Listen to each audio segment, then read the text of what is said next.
Hello everyone, आज हम पढ़ने वाले हैं सेंट्रल विजिलेंस कमीशन एक्ट 2003। तो आज हम इस एक्ट को देखने वाले हैं कि क्या रिक्वायरमेंट रही होगी, क्या पर्पस है, क्या नीड है इस एक्ट की जो इस एक्ट को लाया गया। तो आज हम काफ़ी डिटेल में इस पर चर्चा करने वाले हैं इस एक्ट के बारे में, और इसके बाद इस वीडियो के बाद हम इसके जो बेयर एक्ट है वो भी देखेंगे और अपन डिस्कस भी करेंगे। तो एमसीक्यू वगैरह कैसे क्या इसमें बन सकते हैं, कहाँ से क्वेश्चंस आ सकते हैं, तो जो भी एग्ज़ाम की आप प्रिपरेशन कर रहे हो उसमें काफ़ी आपको ये बेनिफिट रहेगा और काफ़ी हेल्पफुल भी रहेगा। तो बिगर टाइम वेस्ट किए चलिए इस वीडियो को शुरू करते हैं। तो सेंट्रल विजिलेंस कमीशन, सबसे पहले तो बता दूं, ये एक विजिलेंस इंस्टीट्यूशन है। तो ये क्या करती है, ये मेनली सेंट्रल गवर्नमेंट के लिए, तो जो सेंट्रल गवर्नमेंट की ऑर्गेनाइजेशंस होती हैं, डिपार्टमेंट होते हैं, ठीक है, जो उनके अंदर पब्लिक सर्वेंट जो काम कर रहे हैं, तो उनके ऊपर ये निगरानी रखती है कि कहीं कोई फ्रॉड ना हो रहा हो, कहीं कोई मिसयूज ऑफ ऑफिस ना हो रहा हो, कहीं कोई करप्शन तो नहीं हो रहा है। तो ये वो सब चीज़ें मॉनिटर करती हैं सेंट्रल गवर्नमेंट के अंदर। एंड सेंट्रल गवर्नमेंट को ये एडवाइस भी करती हैं, ठीक है, कि कैसे प्लानिंग की जाए, executing, reviewing, reforming the vigilance work. Vigilance work से रिलेटेड प्लानिंग वगैरह, एग्जीक्यूटिंग, रिव्यूइंग एंड रिफॉर्मिंग, ये भी इनका एक फंक्शन कह सकते हैं। तो अब विजिलेंस मतलब क्या है? विजिलेंस मतलब वही है कि जो एम्प्लॉयज़ हैं, जो पब्लिक सर्वेंट है सेंट्रल गवर्नमेंट के अंदर, प्रॉपर तरीके से काम हो, इफ़िशिएंटली, इफ़ेक्टिवली। तो ये इनका काम है देखना कि कहीं कोई फ्रॉड वगैरह ना हो, कहीं कुछ गड़बड़ तो नहीं है। तो नेक्स्ट है कि सीवीसी, अब ये बहुत ही इंपॉर्टेंट है और यहाँ से शायद एमसीक्यू आ भी सकता है कि सीवीसी जो है सेटअप की गई थी गवर्नमेंट द्वारा इन 1964, फरवरी में 1964 में। और मेनली इंपॉर्टेंट क्वेश्चन यहाँ से ये बनता है कि ये किस कमिटी के रिकमेंडेशन पर बनी है। तो मैं आपको बता दूं कि ये जो है, ये कमिटी थी ऑन प्रिवेंशन ऑफ करप्शन, जिसको हेड किया था श्री के संथनाम जी ने। इन्होंने ही रिकमेंडेशन दिया था गवर्नमेंट को कि सीवीसी सेटअप करना चाहिए। तो फिर 2003 में पार्लियामेंट ने सीवीसी एक्ट बनाया और उसको स्टैट्यूटरी स्टेटस दिया सीवीसी को। अब इसके पीछे की भी एक हिस्ट्री है जो कि मैं आपके साथ शेयर करना चाहता हूँ कि गवर्नमेंट ने ऑर्डिनेंस पास किया था 1998 में। तो उस ऑर्डिनेंस का भी पर्पस यही था कि सीवीसी को स्टैट्यूटरी स्टेटस देना है एंड सुपरिंटेंडेंस देना है over Delhi special police establishment, है ना। तो यही इसका पर्पस था। तो जब ये बिल तो पास हो गया, बट फिर उसी ईयर में गवर्नमेंट ने सोचा कि क्यों ना हम इसको सीबीसी बिल पास किया जाए। ठीक है, तो सीबीसी बिल जब पास किया 1998 में, तो वो सक्सेसफुल नहीं हो पाया। ठीक है, लोकसभा में दिया इसको रिप्लेस करने के लिए, ऑर्डिनेंस बिल को रिप्लेस करके सीबीसी बिल लाने के लिए, बट वो पास नहीं हो पाया। फिर 1999 में भी उन्होंने ट्राई किया, तब भी वो पास नहीं हुआ। फिर फाइनली ऐसा चलते चलते 2003 में ये फाइनली ये एक्ट बना, दोनों हाउस से ऑफ पार्लियामेंट ने पास किया, प्रेसिडेंट की असेंट मिली, तब जाके ये सीबीसी एक्ट 2003 बना। तो मेन मेरा ये सब बताने का पर्पस ये है कि काफ़ी कुछ जो इसके अंदर प्रोविजंस है वो 1998 वाले ही हैं। ठीक है, तो जो अपन डायरेक्ट पढ़ेंगे तो उसमें मैं आपको बताऊंगा कि कैसे ये रिलेवेंट है। Okay, CBC is not controlled by any ministry और department, it's an independent body. ठीक है, तो ये कोई मिनिस्ट्री या डिपार्टमेंट्स को कंट्रोल नहीं करती है, ये एक इंडिपेंडेंट बॉडी है, रिलेटिवली इंडिपेंडेंट है, मैं बताऊंगा मैंने ऐसा क्यों बोला, जो कि रिस्पॉन्सिबल है टू द पार्लियामेंट। ओके, चलिए तो हम फंक्शंस देख लेते हैं, सीवीसी के फंक्शन क्या हैं। सबसे पहले तो ये कि आप देखिए, आपको मालूम है कि सीवीसी एक ऐसी बॉडी है, इंडिपेंडेंट बॉडी है सेंट्रल गवर्नमेंट की, जो कि मतलब ये सब देखती है कि कहीं कोई करप्शन ना हो रहा हो, मिसयूज ऑफ ऑफिस ना हो रहा हो, प्रॉपरली स्मूथली जो पब्लिक सर्वेंट है वो इफेक्टिवली इफिशिएंटली वर्क करें। तो मेनली कंप्लेंट्स भी उनको इसी चीज़ की जाएंगी ना, कि करप्शन कहीं पर हो रहा है या मिसयूज ऑफ ऑफिस कहीं पर हो रहा है, तो उस पर ये फिर कोई अप्रोप्रिएट एक्शन ले पाएंगे। तो पहले अपन ये देख लेते हैं कि कौन सी इंस्टीट्यूशन, बॉडी या पर्सन क्या डायरेक्टली अप्रोच कर सकते हैं सीवीसी को। ठीक है, तो सेंट्रल गवर्नमेंट कर सकती है, लोकपाल, विसिल ब्लोअर। अब विसिल ब्लोअर क्या है? विसिल ब्लोअर एक ऐसा पर्सन है जो कि या तो आउटसाइडर भी हो सकता है और इनसाइडर भी हो सकता है, जो कि एम्प्लॉय कंपनी के अंदर है या फिर बाहर है, लाइक मीडिया, कोई गवर्नमेंट ऑफिशियल या पुलिस। ये जो है ये डिस्क्लोज करते हैं इन्फॉर्मेशन पब्लिक को या कोई अदर अथॉरिटी को कि कोई ऐसा कुछ गलत काम हो रहा है, कोई करप्शन हो रहा है या कोई फ्रॉड हो रहा है इस डिपार्टमेंट में, इस इंस्टीट्यूशन में या इस कंपनी के अंदर। ठीक है, तो ये विसिल ब्लोअर होता है। अब नेक्स्ट, ये जो है सीवीसी जो है, सेंट्रल विजिलेंस कमीशन, ये कोई इन्वेस्टिगेटिंग एजेंसी नहीं है। ये अपना इन्वेस्टिगेशन कराते हैं थ्रू सीबीआई या फिर थ्रू सीवीओ, चीफ विजिलेंस ऑफिसर। तो ये कोई इन्वेस्टिगेशन एजेंसी नहीं है। नेक्स्ट, ये एम्पावर्ड है इंक्वायर करने के लिए वो ऑफेंसेस जो कि कमिट किए गए हैं अंडर द पीसीए, मतलब प्रिवेंशन ऑफ करप्शन एक्ट 1988। जो भी कोई ऑफेंस किया गया है इस एक्ट के अंदर, उसको इनको पावर दिया गया है कि आप इन ऑफेंसेस में इंक्वायर कर सकते हैं, क्योंकि मेनली आपको मालूम है ये किस चीज़ के लिए बनाई गई है, ये बॉडी डील करने के लिए करप्शन से, ठीक है, प्रिवेंट करने के लिए करप्शन ना हो। तो ये सेंट्रल गवर्नमेंट के अंदर ना हो, ठीक है, जो कि उनके पब्लिक सर्वेंट हैं वही करेंगे ना, तो पब्लिक सर्वेंट, ठीक है, तो पब्लिक सर्वेंट ना करें। अब नेक्स्ट है इट्स एनुअल रिपोर्ट। तो क्या होता है कि अब ऐसी तो सारी अथॉरिटीज होती हैं जिनको क्या होता है, जो भी वो काम करती हैं उनको कहीं ना कहीं किसी को तो बताना होगा ना, ये जो साल भर में पूरा काम करेंगी, इसे एक एनुअल रिपोर्ट जाती है।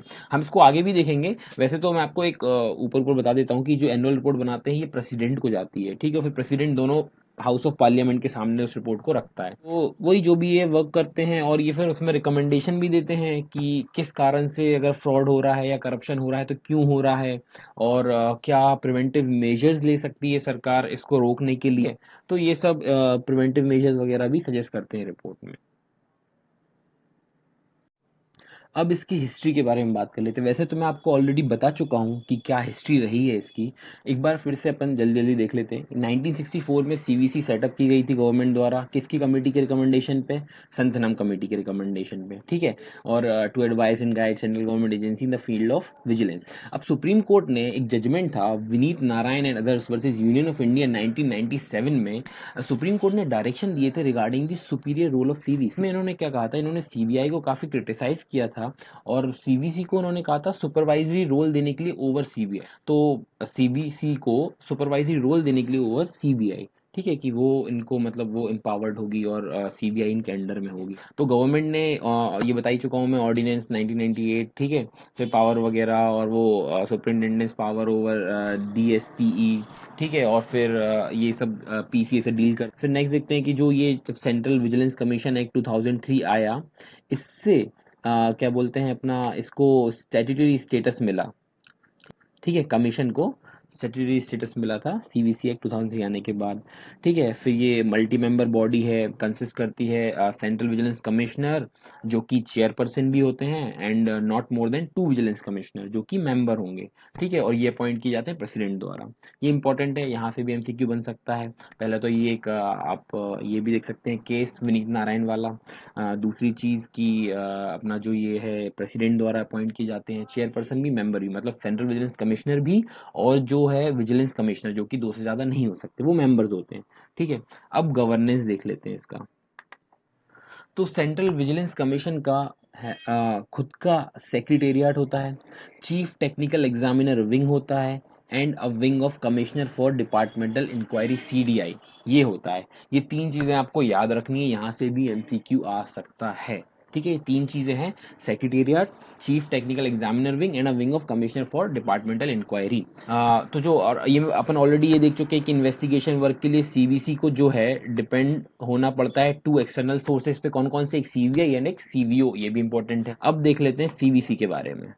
मल्टी मेंबर कमीशन है, consist of a central vigilance commissioner and not more than 2 vigilance commissioner, मालूम है आप लोगों को। Central vigilance commissioner and vigilance commissioner appoint किए जाते हैं प्रेसिडेंट द्वारा। अब प्रेसिडेंट द्वारा तो अपॉइंट किए जाते हैं, बट ये कमेटी बनाई जाती है जो कि रिकमेंड करती है प्रेसिडेंट को कि आप इनको अपॉइंट करें। अब जो ये कमेटी है ये किन लोगों को मिलकर बनती है, ये बहुत ही इंपॉर्टेंट है और ये अपन अब देखने वाले हैं।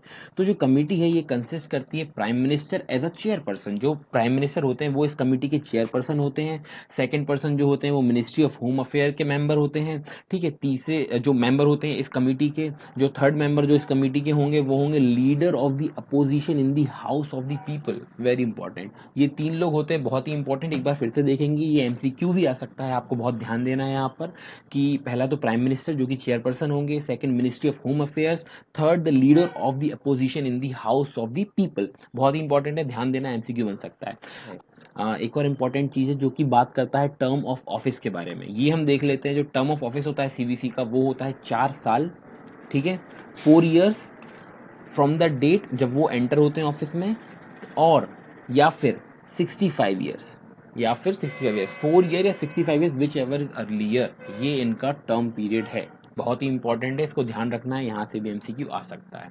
इसके बाद सेक्रेटेरिएट है, इतना कोई खास नहीं है, एक बार आप बस रीड मार लो कि consist of a secretary, 4 additional secretary, 30 director deputy including 2, ठीक है, इतना कोई खास नहीं है। उसके बाद जो है चीफ टेक्निकल एग्जामिनर विंग होती है, जो कि अपन ने देखा है यहाँ पर, आप ऑलरेडी ऊपर देख चुके हैं कि 3 चीज़ें होती हैं, ठीक है। तो उसमें से सेकंड जो है चीफ टेक्निकल विंग होती है इनकी, जो कि 2 इंजीनियर्स होते हैं on the rank of chief engineer designated as chief technical examiners, ठीक है। इनके साथ इंजीनियरिंग स्टाफ होता है सपोर्ट में। तो इस चीफ टेक्निकल एग्जामिनर विंग जो है, इसके अपन फंक्शंस देख लेते हैं क्या है। अब आपको खुद समझ में आ रहा होगा कि चीफ टेक्निकल एग्जामिनर विंग, तो टेक्निकल वर्ड रिलेटेड है, मतलब टेक्निकल ऑडिट वगैरह, जो सरकार के जो कंस्ट्रक्शन वर्क होते हैं उसके ऑडिट, ठीक है, उसमें ये हेल्प करती है। इन्वेस्टिगेशन वगैरह होते हैं, कोई specific case related to construction work से रिलेटेड अगर कुछ है तो उसमें ये हेल्प करते हैं, उसमें ये एडवाइस करते हैं, अपना टेक्निकल गाइडेंस देते हैं, ठीक है। अब extension of assistance to CBI, मतलब जो सीबीआई अगर किसी ऐसा कोई वो है केस वगैरह है जिसमें कोई प्रॉपर्टी या कंस्ट्रक्शन वर्क से रिलेटेड है, ठीक है, उसका एवेल्युएशन करना है, कोई टेक्निकल मैटर है, तो उसमें ये असिस्टेंस प्रोवाइड करते हैं सीबीआई को। तो इस टाइप से इनका ये मेनली टेक्निकल मैटर से डील करते हैं। नेक्स्ट देखते हैं। नेक्स्ट है commissioner for departmental inquiry, CDI. अब इनका फंक्शन क्या है, तो मेनली कंडक्ट करना ओरल इंक्वायरीज डिपार्टमेंटल प्रोसीडिंग में, ठीक है, अगेंस्ट पब्लिक सर्वेंट। अब ओथ और अफर्मेशन की बात कर लेते हैं। ओथ और अफर्मेशन, अब देखिए प्रेसिडेंट अपॉइंट कर रहा है तो ओथ भी उसी के सामने ली जाएगी, या फिर वो किसी को अपॉइंट कर दे उसके सामने ओथ ली जाएगी। Organisation CBC is headed by a central vigilance commissioner, अपन ऊपर देख चुके हैं कि वो चेयरपर्सन होता है, जो कि असिस्टेड बाय 2 विजिलेंस कमिश्नर। अब करंट में कौन है, करंटली में संजय कोठारी, करंटली में संजय कोठारी जो हैं वो कमिश्नर हैं, ठीक है, असिस्टेड बाय सुरेश पटेल, और जो दूसरी कमिश्नर जो हैं विजिलेंस कमिश्नर, वो वाली पोस्ट जो है वो वेकेंट है। सबसे फर्स्ट सेंट्रल विजिलेंस कमिश्नर कौन थे, अभी करंट में कौन है, कौन से नंबर के, ये बहुत इंपॉर्टेंट है, ये एमसीक्यू में आ भी सकता है। तो जो सबसे पहले थे, पहले एनएस राव, ठीक है, इनका टर्म ऑफ ऑफिस था 19 फरवरी 1964 से 23 अगस्त 1968 तक, ये फर्स्ट थे। अब जो 17th नंबर के हैं जो संजय कोठारी, ये 25 अप्रैल 2020 से इनका ये असाइन हुए हैं, उसके बाद अभी करंट में ही चल रहे हैं। अब इसके बाद आता है limitation of CBC. Limitation of CBC की बात करते हैं, तो सीबीसी जो है ये एक पावरलेस एजेंसी मानी जाती है, मेनली एक एडवाइजरी बॉडी टाइप की ये है गवर्नमेंट में, ठीक है। इसके पास कोई पावर नहीं होती टू रजिस्टर क्रिमिनल केस। ये मैं आपको पहले भी मैंने वहां बोला था कि रिलेटिवली इंडिपेंडेंट, इसका मतलब यही था कि मेनली इसको कैसे ट्रीट किया जाता है, as an advisory body only, ठीक है। कोई पावर नहीं है रजिस्टर करने के लिए criminal case against government officials, ठीक है। सीबीआई को डायरेक्ट नहीं कर सकती इंक्वायरी इनिशिएट करने की अगेंस्ट ऐसा कोई ऑफिसर जो कि जॉइंट सेक्रेटरी लेवल का ऑफिसर हो, या उससे ऊपर की रैंक का कोई ऑफिसर, उसके अगेंस्ट सीबीआई को डायरेक्ट नहीं कर सकती कि आप इंक्वायरी इनके अगेंस्ट चलाइए। तो इस कारण से काफ़ी इसको पावरलेस एजेंसी भी कहा जाता है कि मतलब कंसिडर किया जाता है। तो सीबीसी क्या है, ओनली एन एडवाइजरी बॉडी, ठीक है। सेंट्रल गवर्नमेंट डिपार्टमेंट फ्री है या तो एक्सेप्ट करे या रिजेक्ट कर दे इसकी advice related to corruption cases, okay. So mainly वही एडवाइजरी।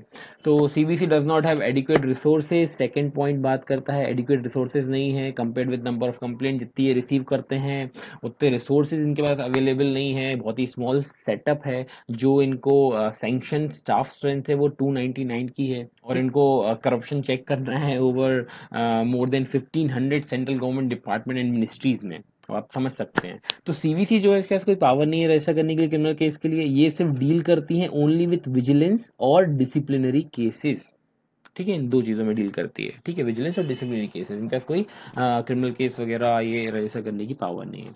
तो सीबीसी के पास सुपरवाइजरी पावर है ओवर सीबीआई, ओके। सीबीआई जो है ये इनके अंडर में है, बट जैसा कि मैंने बताया ये जॉइंट सेक्रेटरी लेवल के ऊपर को अगर कोई है पर्सन, उसके अगेंस्ट सीबीआई को डायरेक्ट नहीं कर सकते, ठीक है, इंक्वायरी इनिशिएट करने के लिए। और सीबीसी के पास पावर नहीं है कि सीबीआई को डायरेक्ट करे किसी और पर्टिकुलर मैटर में इन्वेस्टिगेट करने के लिए, क्योंकि ये सिर्फ डील करते हैं करप्शन से। और वैसे भी सीबीआई जो है वो आती है under administrative control of department of personal and training, DOPT, ये डीओपीटी के अंदर आती है क्योंकि सीबीआई, ठीक है, तो इनके पास पावर नहीं, which means that the power to appoint, transfer, suspend CBI officers lies with DOPT. CVC के पास कोई ऐसी पावर नहीं है कि वो ट्रांसफर या सस्पेंड कर सके सीबीआई ऑफिसर को। इसलिए इसको बोला गया है कि सीवीसी जो है ये एक रिलेटिवली इंडिपेंडेंट है in its functioning, but it neither has the resources not the power to take action on complaints of corruption. ठीक है, इसलिए इसको रिलेटिवली इंडिपेंडेंट बोला है।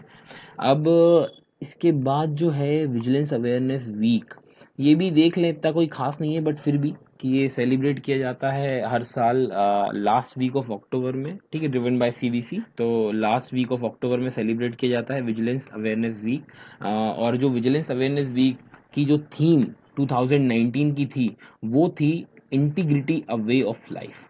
ये 2019 की थीम थी। और 2020 की थीम जो थी वो थी vigilant India prosperous India. Just as a general knowledge कि एक बार ध्यान में रख लेते हैं क्योंकि शायद इस टाइप का क्वेश्चन आ जाए, यू नेवर नो। सो ये था, तो ये अपना पूरा बेसिक था। काफ़ी अपन ने मतलब ये मान के चलिए कि आपका आधा बैरक तो हो ही गया है यहाँ पर। ठीक है, अब मेनली अपने को प्रोविजंस देखने हैं कैसे क्या है, कि कैसे थोड़ा बहुत अपन वो देखेंगे बैरेट के अंदर, वो मैं आपको डिटेल में, वहाँ भी अपन डिटेल में हर सेक्शन को डिस्कस करेंगे। आई होप आपको ये वीडियो समझ में आया होगा, एक बेस बन गया होगा अपना सीबीसी का कि मेनली सीबीसी किस चीज़ में डील करती है। आई होप आपको ये वीडियो पसंद आया होगा। अगर पसंद आया हो तो प्लीज़ इसे लाइक करें, शेयर करें अपने दोस्तों के साथ, चैनल को सब्सक्राइब करें, और अब नेक्स्ट वीडियो में हम मिलेंगे बैरेट के साथ।